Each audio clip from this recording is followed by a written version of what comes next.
Working part-time at a place like this suits you. A poor guy without a family. My classmate Aaron mocked me while I was working at the convenience store. However, in the next moment, thunk, the sound of a blow to the head echoed through the quiet store. You apologize immediately. The father of the classmate who had been harassing me appeared and scolded his son. Upon learning the reason, tears welled up in my eyes. My name is Cyrus.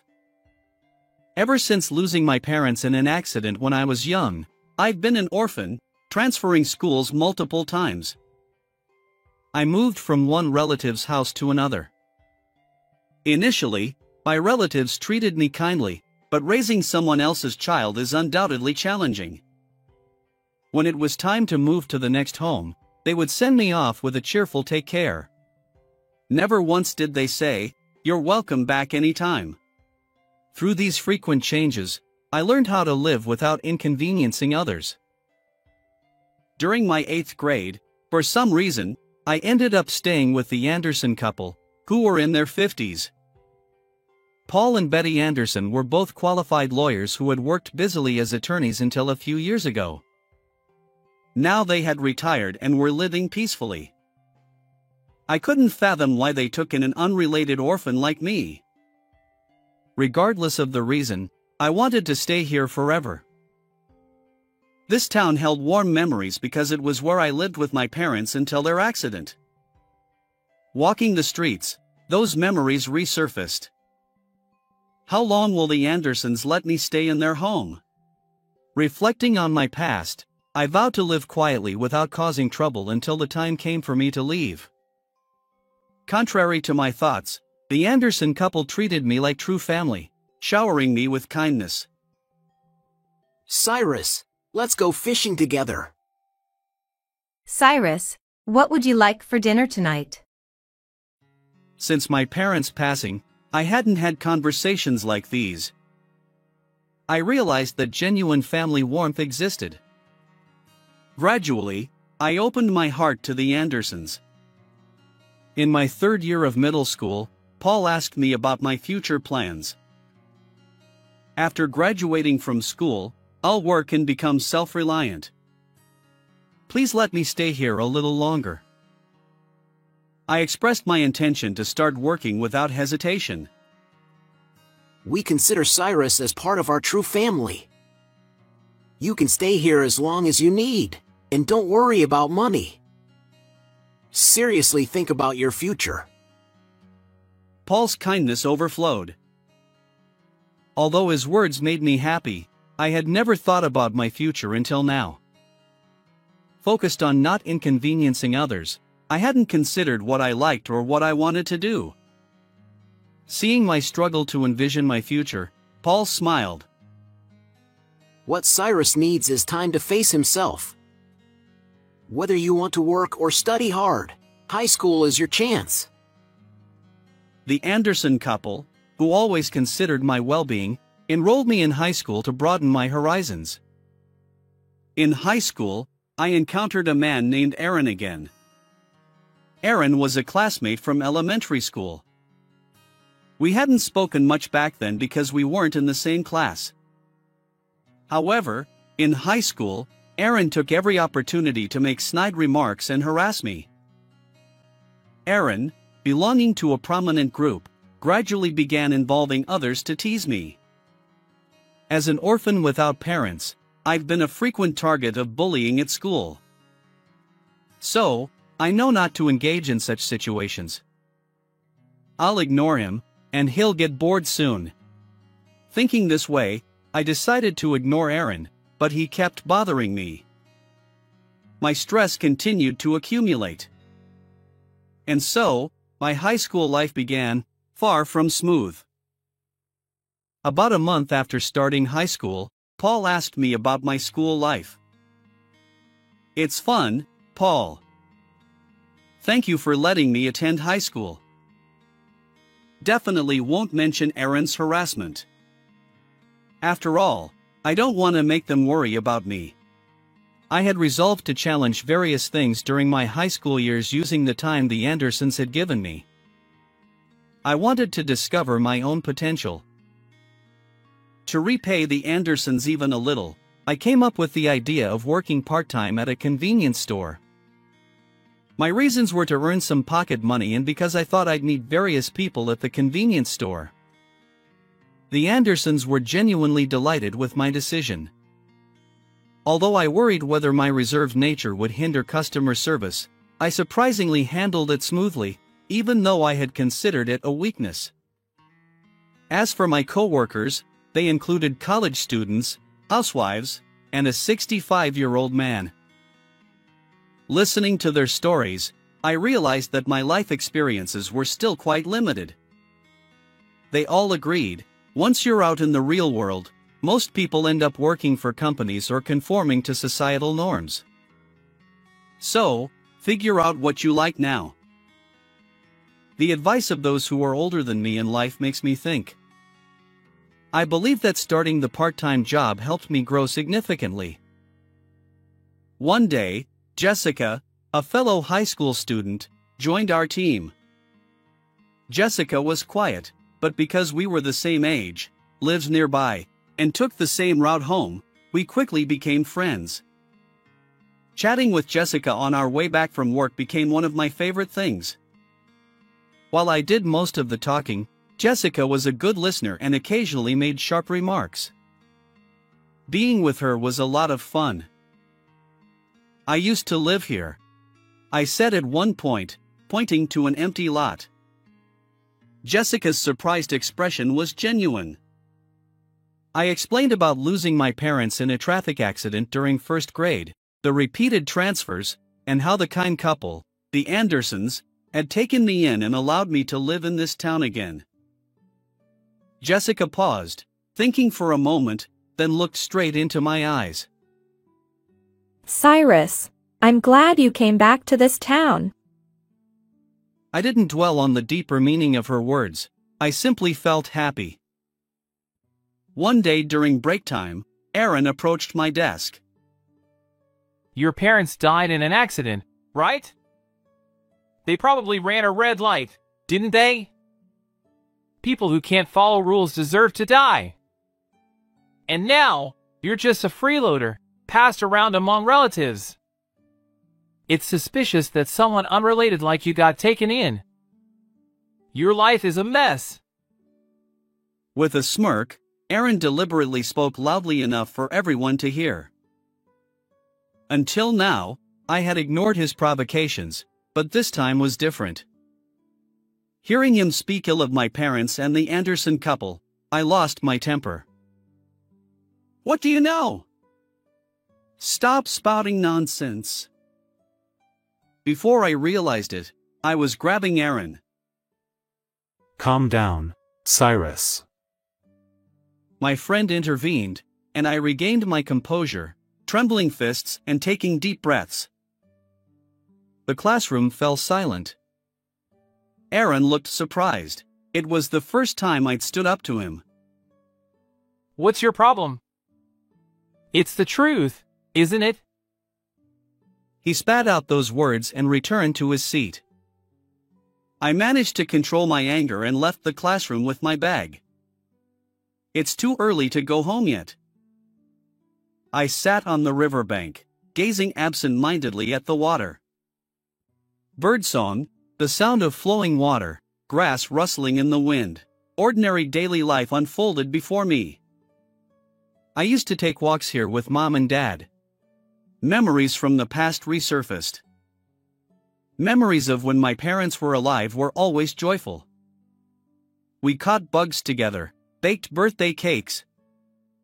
If my parents were still alive, what kind of person would I be? I tried to think about it but quickly gave up. Hours must have passed. It was already evening. Maybe it's time to go back. Feeling completely composed, I returned to the Andersons' house. I'm home. Welcome back, Cyrus. Can we talk for a moment? Betty, who greeted me, led me to the living room. Paul was sitting on the sofa. Welcome back, Cyrus.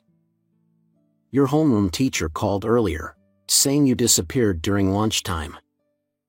What happened? Sorry for leaving school without permission.